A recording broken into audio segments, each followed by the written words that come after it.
दिनकु दिन सरगरम हेउछि राज्य राजनीति। परस्पर उपरकु कादुओ फोपड़ा फोपड़ी करी प्रार्थी एबे बेस चर्चारे। तेबे राज्यर चर्चित निर्वाचन मंडली भावरे परिचित भद्रक बासुदेवपुर निर्वाचन मंडली एबे राजनीति और रणनीति को नहीं बेस चर्चारे। विरोधी एठी विशेष भावरे काया विस्तार करि पारि नथिबा बेले बीजेडी एठी भारी लोकप्रिय। बीजेडी दल एक महान एवं पवित्र दल।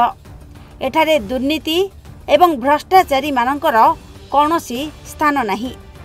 बासुदेवपुर निर्वाचन मंडली रे निजर सच्चोटता एवं उन्नतिमूलक कार्यधारा पाई बीजेडी दीर्घ कालरू एठारे शासन करि आसिछि।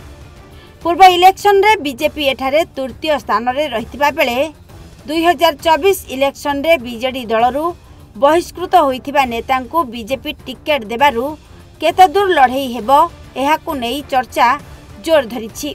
मान्यवर बासुदेवपुर विधायक श्रीजुक्त विष्णुव्रत राउतराय कहिबा कथा एहा तांको दल उपरे किछि भी प्रभाव पकेइबो नाही। शुणु से प्रकार कौन से तार इफेक्ट नाही। आम दल रे से भुवनेश्वर रही कार्य करुले। तांकर गाँ माटी सहित कौन संपर्क नाही। निर्वाचन मंडली सहित कौन संपर्क नथिला एवं से दलरू बहिष्कृत होते।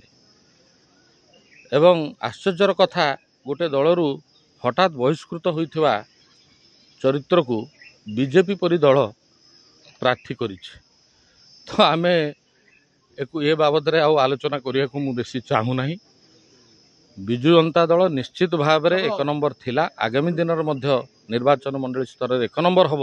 ये आपण मैंने जानिथिबे बिजु जनता दल आमर नेता सर्वोच्च नेता 4.5 कोटी जनमानस नेता नवीन पट्टनायक होउचंती मुख्य। तांकर आशीर्वाद समस्त आम देशवासी तांको ऊपर आशीर्वाद करुचंती। बाणी कल्याण से फरक पड़ो ना। ये दल बीजेपी दल जो माने बीजेडी रु विताड़ित होउथिले तांकर टिकट नथिला से माने बीजेडी रु विताड़ित प्रार्थी की टिकट देइचंती। आमे जाकु प्रत्याख्यान कलु बीजेपी ताकु प्रार्थी कला। एठी बाणी कल्याण रे कोनोसी स्थान रहइबो नाही। एठी तृतीय स्थान रे निर्वाचन रे रहिबो। तेबे बासुदेवपुर वासी को कहिबा अनुसार एथर भी एठी जोड़ी शंख फुंकिबे विष्णुव्रत। एथिरे टिके भी संदेह नहीं। यह विष्णु प्रति अंचलवासी भल पाइबा और विरोधी मुंड बिंधार कारण पलटि बोली कही बुलिले अंचलवासी। भद्रकरू देवाशीष जेना रिपोर्ट, ओडिशा भास्कर।